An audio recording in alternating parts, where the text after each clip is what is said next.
La programación orientada a objetos se basa en el hecho de que se debe dividir el programa no en tareas, sino en modelos de objetos físicos o simulados. ¿Qué podrían ser? No tangibles. Si se escribe un programa en un lenguaje orientado a objetos, se está creando un modelo de alguna parte del mundo. Es decir, se expresa un programa como un conjunto de objetos que colaboran entre ellos para realizar ciertas tareas. ¿Pero qué son los objetos? La idea fundamental de la programación orientada a objetos y de los lenguajes que implementan este paradigma de programación es combinar o encapsular en una única unidad tanto los datos de las funciones que operan sobre los datos. Esta unidad de programación se denomina objeto. Un objeto es, por tanto, la representación de un concepto y contiene toda la información necesaria para abstraerlo. Esta información son los datos que describen sus atributos y las operaciones que pueden realizarse sobre los mismos. Los objetos pueden agruparse en categorías y una clase describe, de un modo abstracto, todos los objetos de un tipo o categoría determinada. Por ejemplo, podemos ver una clase persona con objetos de tipo persona cuyas características o atributos nos permiten distinguir una persona de otras, como su estatura, su fecha de nacimiento, su color de ojos, entre otros. Por supuesto, su nombre. Tenemos otra clase que podrían ser, en este caso, autos, y que en particular pudiéramos definir un objeto o instancia de esa clase auto, así como otra clase que pudiéramos ser como los elementos o dispositivos de cómputo. Entonces, un objeto es una encapsulación genérica de datos y de los métodos o procedimientos para manipularlos.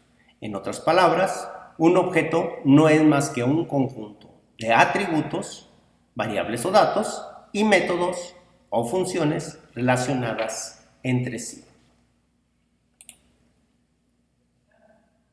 El objeto es el centro de la programación orientada a objetos. Es algo que se visualiza y que juega un papel o un rol en el dominio del problema. Pero ese problema o ese dominio viene de algo que nosotros conocemos como su contexto. Este contexto nos permite determinar el conjunto de objetos y sus propiedades que nosotros identificamos mediante un proceso de abstracción de ese contexto particular. Es decir, analizaremos el contexto del problema para ver cómo modelaremos la solución. Tendremos que determinar qué información es de interés dentro de ese conjunto de objetos que nosotros identifiquemos que forman parte de nuestro contexto. Por ejemplo, una persona, pudiéramos, en un caso determinado, necesitar nosotros su nombre, su nacionalidad, su pasaporte, su edad o su fecha de nacimiento y su género.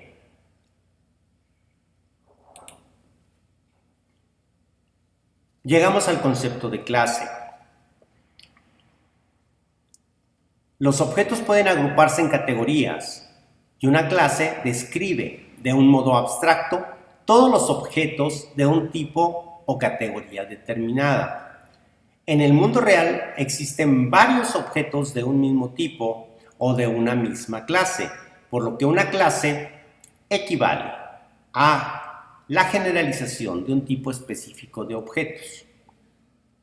En realidad, una clase es una plantilla que define las variables y los métodos que son comunes para todos los objetos de un cierto tipo. Entonces, una clase es la implementación de un tipo abstracto de datos y describe no solo los atributos, sus datos de un objeto, sino también sus operaciones, su comportamiento. Podemos modelar o representar el conjunto de clases y sus relaciones mediante la asociación de las clases en algo que nosotros conocemos como el lenguaje unificado de modelado. En otra sesión veremos cómo se implementa una clase en el lenguaje particular que estaremos utilizando, en este caso Java. Un caso particular que vemos nosotros en la diapositiva es cómo modelar nosotros un conjunto de personas que también pudieran constituirse en tomando otros tipos como son los empleados o como son clientes dentro de un determinado escenario. Aquí en este caso estamos reutilizando el concepto o la representación del modelo de persona. Definimos una clase de tipo persona y nosotros reutilizamos sus propiedades en otras clases más específicas, como son el caso de empleados o en su defecto clientes. Pero partimos de una definición previa que es la de persona. Ese concepto que veremos más adelante se llama herencia. Es uno de los pilares fundamentales de la herencia. En este caso, podríamos nosotros particularizar que para persona necesitaremos nombre, apellido y su fecha de nacimiento. Y una clase de tipo empleado o un objeto que fuera de tipo empleados necesitaría esos atributos de la clase persona más un identificador de empleado más la empresa donde estuviera trabajando más el departamento en el cual esté vinculado. Y el cliente, por ejemplo, pudiéramos pensar en utilizar los elementos ya definidos precisamente en persona y que adicional pudiéramos pensar que tiene una tarjeta de crédito vinculada y que tiene un monto de crédito. Entonces, la definición de clase la tomaríamos de la siguiente manera. Una clase es una estructura que agrupa las características comunes, propiedades o atributos de un grupo de objetos que son el resultado de un proceso de abstracción. En pantalla tenemos nosotros una clase auto que ya estaríamos hablando de una instancia de una clase auto. En este caso es un objeto de tipo auto cuya marca o valor para el atributo marca es Jetta, valor para el atributo color es rojo y su modelo es 2019. Esto es una instancia o un objeto de la clase auto. Y otro objeto de la clase persona, pudiéramos pensar en darle valor a sus atributos, por ejemplo, Carlos y su fecha de nacimiento, la que está marcada. Es importante recordar que los objetos deben tener una forma de poderse referenciar dentro de un sistema, que eso veremos cuando nosotros creemos los determinados objetos al momento de implementar en la plataforma que estaremos utilizando. Las clases se asocian para hacer soluciones más complejas. Se les llama objetos compuestos. En este caso podemos ver en pantalla, por ejemplo, cómo nosotros necesitamos generar una aplicación que la llamamos el torneo, que ahí radicará nuestra función principal. Pero en esa comunidad de objetos que nosotros necesitamos para definir nuestro torneo, necesitaremos competidores.